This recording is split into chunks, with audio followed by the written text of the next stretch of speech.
India market invest mindset আপনাদের স্বাগত। যারা চ্যানেল নতুন এসেছেন তাদেরকে বলবো প্লিজ চ্যানেলটাকে সাবস্ক্রাইব করবেন, লাইক করবেন, বেল আইকনটা প্রেস করবেন, তার সাথে অল বাটনটা প্রেস করবেন, তার নোটিফিকেশনটা কিন্তু সঙ্গে সঙ্গে আপনাদের কাছে গিয়ে পৌঁছাবে।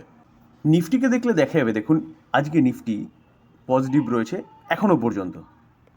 নিফটিকে দেখলে দেখা যাবে নিফটি কিন্তু কত হাই মেরেছিল, 22,794।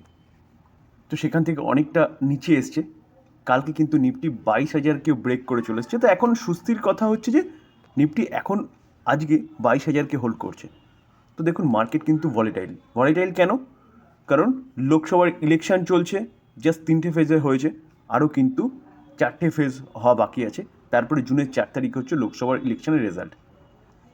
সবসময় মার্কেট কী চায়? মার্কেট চায় একটা মেজরিটি পাওয়া সরকার। কোয়ালিশন সরকার হলে পরে কিন্তু তখন বিভিন্ন রকম ডিসিশন নিতে মার্কেটের নয়, লোকসভার হচ্ছে প্রবলেম হয়। তো এই জন্যে মার্কেট সবসময় কী করে, যে একটা মেজরিটি সরকার চায়, যে সরকার একা ক্যাপেবল হবে ডিসিশন মেকিং করতে। তো এই অবস্থায় কিন্তু মার্কেটের মধ্যে একটা প্রেশার কন্টিনিউয়াসলি দেখা যাচ্ছে।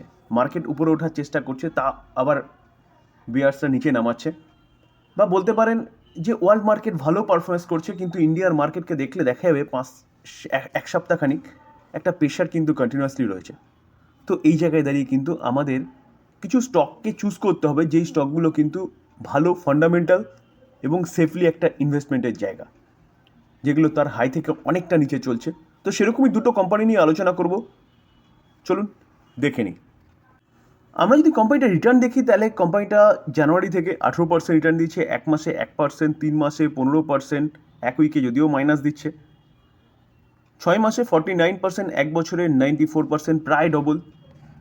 তারপরে 2 বছরে দেখলে দেখা যাবে 234%, 3 বছরে 636%, 5 বছরে 918%। কোম্পানি রিটার্ন কিন্তু ভালো দিয়েছে। তো রিটার্ন ভালো দিলে হবে না, কোম্পানির বিজনেসকেও দেখতে হবে। চলুন আমরা কোম্পানিটার কী বিজনেস করে সেটা দেখে নিই। আমরা যদি কোম্পানিটার বিজনেস দেখি, তাহলে কোম্পানিটা কিন্তু এই লিডিং ওয়্যার এবং কেবিল সেগমেন্টে ম্যানুফ্যাকচারিং ক্ষেত্রে 1968 থেকে কোম্পানিটা কিন্তু বিজনেস করছে ওয়্যার এবং কেবিল সেগমেন্টে। কোম্পানি যদি প্রোডাক্ট দেখেন, তাহলে সোলার কেবিলের সাথে হাই ভোল্টেজ কেবিল রয়েছে। হাই ভোল্টেজ কেবিলের সাথে কিন্তু ওয়েডিং ওয়্যার রয়েছে। তার পাশাপাশি দেখলে দেখা যাবে কিন্তু ইএসপি কেবিল।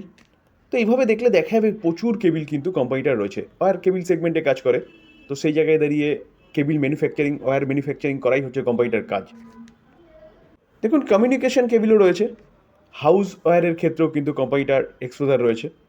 তো সেই জায়গায় দাঁড়িয়ে এই কোম্পানি যে কাজ করে, স্টেনলেস স্টিল ওয়্যারেও কোম্পানিটার এক্সপোজার রয়েছে। তো কোম্পানির প্রোডাক্ট দেখলাম। তো কোম্পানি যে বিজনেসটা করে, সেই বিজনেসে কোন কোন সেক্টরে কোম্পানিটা কাজে লাগে? দেখুন পাওয়ার সেগমেন্টে বিশেষ করে এখন আরও কোম্পানিটার গুরুত্ব বাড়ছে। কেন? কারণ সোলার এনার্জি জন্য, রিনিউয়েবল এনার্জির জন্য কোম্পানিটার প্রোডাক্টের ডিমান্ড কিন্তু কন্টিনিউয়াসলি বাড়ছে। তাছাড়া দেখলে দেখা যাবে দেখুন অয়েল গ্যাস, তারপরে পেট্রোকেমিক্যাল সেগমেন্টও কোম্পানিটার এক্সপোজার রয়েছে, স্টিল এবং মেরিন, এছাড়া হাউজিং তো রয়েছেই। তো বলা যেতে পারে যে কোম্পানি আরেকটা দিকও কিন্তু খুলে গেছে এখানে, সেটা দেওয়া নেই। সেটা কি? সেটা হচ্ছে ইলেকট্রিক ভেহিকেলস সেগমেন্টও কিন্তু কোম্পানিটার এক্সপোজার রয়েছে ওয়্যার এবং কেবিলের। তো কোম্পানি যে বিজনেস করছে, সেই বিজনেস কিন্তু লং টার্ম সাস্টেনেবল বিজনেস এবং ফিউচার ওরিয়েন্টেড বিজনেস বলা যেতে পারে। তো বিজনেস যদি লং টার্ম সাস্টেনেবল হয়, তাহলে কোম্পানিও কিন্তু লং টার্ম সাস্টেন করবে। তো এই কোম্পানি সেই কোম্পানি। মার্কেট ক্যাপ কত? 34,000 করোড় হচ্ছে কোম্পানিটার মার্কেট ক্যাপ। পি রেশিও 59.7 রয়েছে। রিটার্ন অন ইকুইটি এবং রিটার্ন অন ক্যাপিটাল এমপ্লয় দুটোই কিন্তু ঠিকঠাক রয়েছে। Return on capital employed 27.2, return on equity কিন্তু 20.3 রয়েছে। ফেস ভ্যালু 2 রয়েছে, অর্থাৎ কোম্পানি কিন্তু স্প্লিটও দিতে পারে। 2014 থেকে যদি আমরা কোম্পানিটার প্রফিট দেখি, তাহলে নেট প্রফিট 12 ছিল। তারপরে কি হয়েছে? 34, 62, 94, 94টা 145, 182, 255, 255টা 270, 376, 477, 477টা কত এসছে? 581। সেলস গ্রোথ দেখলে দেখা যাবে 10 বছরে 17%, 5 বছরে 14%, 3 বছরে 25%, কারেন্ট ইয়ারে 17%। তো সেলস গ্রোথ কিন্তু কন্টিনিউয়াসলি বাড়ছে। প্রফিট গ্রোথ দেখলে দেখা যাবে 10 বছরে 48%, 5 বছরে 26%, 3 বছরে 29%, কারেন্ট ইয়ারে 22%। তো প্রফিট গ্রোথও কিন্তু ঠিকঠাকই রয়েছে। তার পাশাপাশি যদি স্টক সিজিআর গ্রোথ দেখেন, তাহলে দেখলে দেখা যাবে কোম্পানিটা কিন্তু 10 বছরে 70% করে রিটার্ন দিয়েছে, 5 বছরে 59%, 3 বছরে 95% এবং 1 বছরে 85%। তো কোম্পানিটা কীরকমভাবে রিটার্ন দিয়েছে বুঝতে পারছেন তো? তো রিটার্ন অন ইকুইটি দেখলে দেখা যাবে 20 রয়েছে, রিটার্ন অন ইকুইটি কিন্তু একদম ঠিকঠাক রয়েছে। শেয়ার হোল্ডিং প্যাটার্ন দেখলে দেখা যাবে মার্চ 2024 প্রোমোটার 37%, এফআইএস 31%, ডিআইএস 61%। তো কন্টিনিউয়াসলি কিন্তু স্টেক এফআইএস বাড়িয়ে যাচ্ছে। তার পাশাপাশি পাবলিককে দেখলে দেখা যাবে কিন্তু 15.60%। তাহলে এফআইএস ডিআইএস প্রোমোটার কিন্তু অ্যাপ্রক্সিমেট বলতে পারেন 84% স্টেক হোল্ড করছে, যেখানে এফআইএস এবং ডিআইএস কিন্তু কত পার্সেন্ট? 47% স্টেক হোল্ড করছে। তো এতটা কেন স্টেক হোল্ড করছে এফআইএস এবং ডিআইএস? কারণ কোম্পানিটার বিজনেসের দম আছে এবং সেই business long term sustainable business. তো কোম্পানির নাম কি এতক্ষণে হয়তো আপনারা বুঝে গেছেন আমরা কোন কোম্পানি নিয়ে আলোচনা করতে চলেছি বা আলোচনা করছি, কেইআই ইন্ডাস্ট্রি। এই কোম্পানি নিয়ে কিন্তু চিন্তাভাবনা করতে পারেন। কেন বলছি? কারণ কোম্পানিটা রিসেন্টলি তার হাই মেরেছিল 4117, সেখান থেকে অনেকটা ডিসকাউন্টে চলছে 3838। তো সেই জায়গায় দাঁড়িয়ে এইটাই কিন্তু বেস্ট সময় কোম্পানিটা বাই করার, যেখানে কোম্পানিটা তার হাই থেকে অনেকটা ডিসকাউন্টে চলছে, কারণ এই কোম্পানিটা কিন্তু সচরাচর নিচে আসে না। তো বাই করার অপরচুনিটি কিন্তু এখানেই খুঁজতে হবে। দেখুন আমরা যদি 1 বছরের চার্ট দেখি, চার্ট দেখলেও সেটা বুঝতে পারবো 93% রিটার্ন দিয়েছে। আমরা যদি কোম্পানিটার 5 বছরের রিটার্ন দেখি, দেখুন 5 বছরে 919%। চার্ট দেখলে বুঝতে পারবেন যে কোভিডে নিচে এসেছিলো, তারপরে কিন্তু কন্টিনিউয়াসলি উপরে গেছে। কোনো রকম কোনো প্রভাব ইউক্রেন রাশিয়া বলুন, ইনফ্লেশন বলুন, কোম্পানিটাকে তেমনভাবে কোনো ইম্প্যাক্ট ফেলতে পারেনি।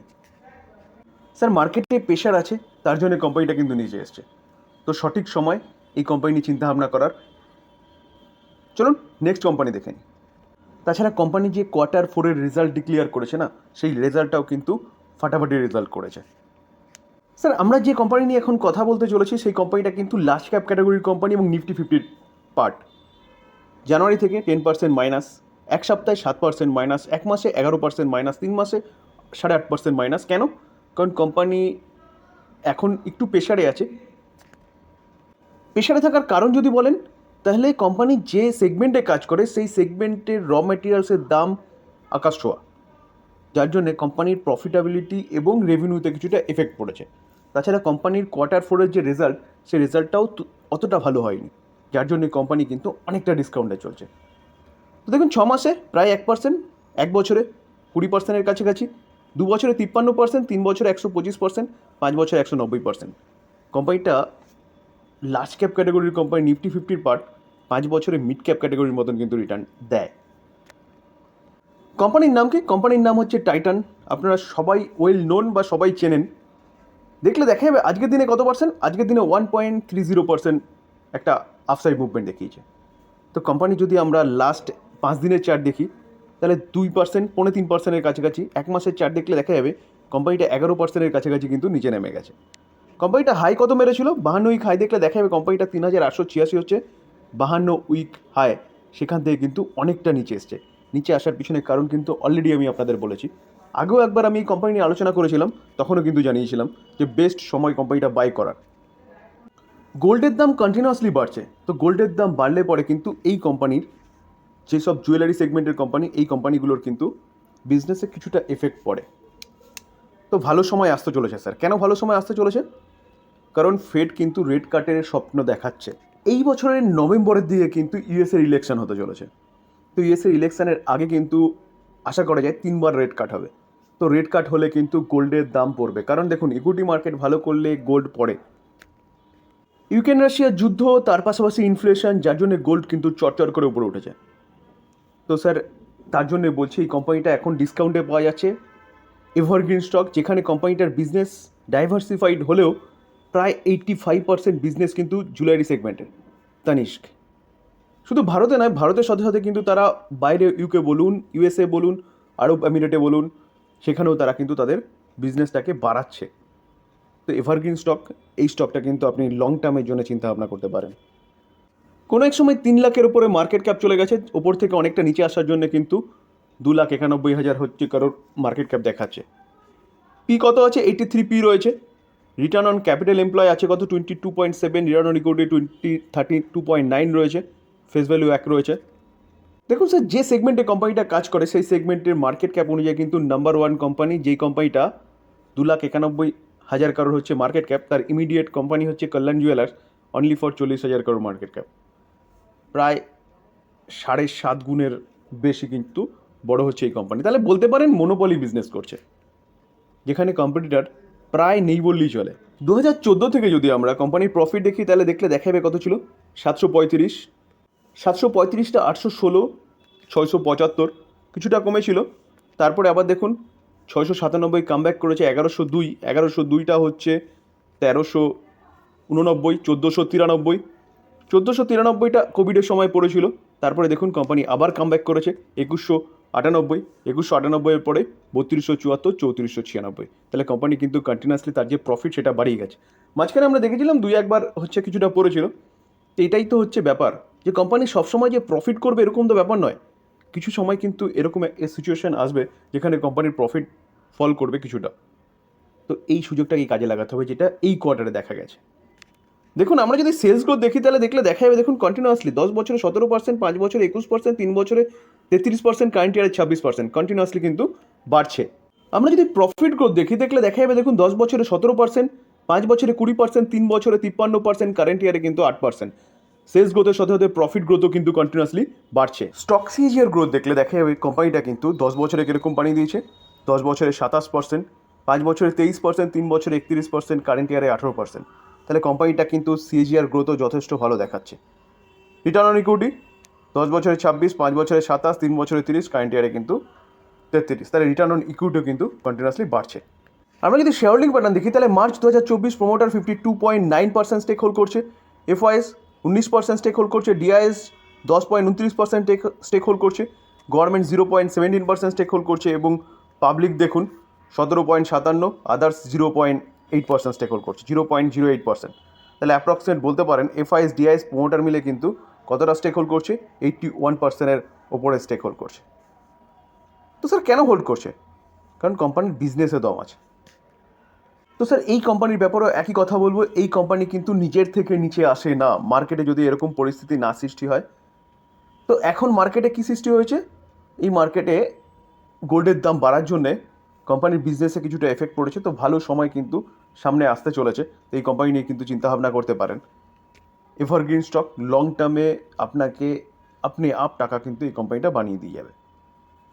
এই ছিল দুটো কোম্পানি, ফান্ডামেন্টাল স্ট্রং কোম্পানি নিয়ে আলোচনা। যদি আলোচনা ভালো লাগে, যারা চ্যানেল নতুন এসেছেন তাদেরকে প্লিজ চ্যানেলটাকে সাবস্ক্রাইব করবেন, লাইক করবেন, বেল আইকনটা প্রেস করবেন, তার সাথে অল বাটনটা প্রেস করবেন, তার নোটিফিকেশনটা কিন্তু সঙ্গে সঙ্গে আপনাদের কাছে গিয়ে পৌঁছাবে। থ্যাংক ইউ, ভালো থাকবেন।